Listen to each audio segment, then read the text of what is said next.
So let's talk December housing market. Everyone assumes December is going to be a slow month. What most people don't realize is December is one of the busiest months of the year and has been for several years.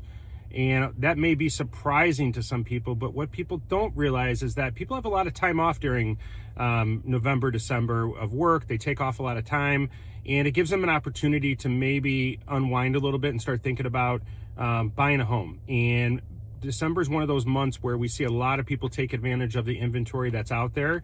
And maybe instead of 4 or 5 offers, 6 offers, maybe there's 2 or 3. We're still seeing multiple offers, believe it or not. But what was surprising to me was we had a snowstorm Saturday, and we had 3 of our buyers get offers accepted in the middle of a snowstorm.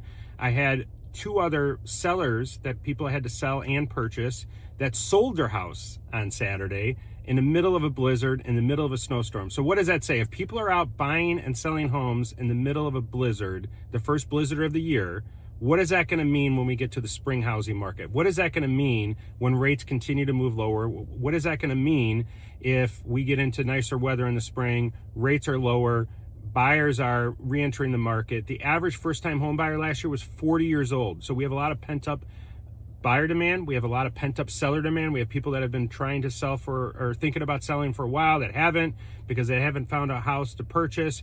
That inventory starts to hit the market, and what you're going to have is you're going to have everyone racing to put in an offer, and you're going to see multiple offers. So the people that are buying right now are negotiating. They're not paying over list price in every case. I had some buyers that negotiated a closing cost credit recently. I've had VA buyers offers accepted with closing cost credits. We've had, repair credits, all different types of things that we haven't seen in quite some time. So I talk a lot about it, but maybe the best housing market we've seen since 2019.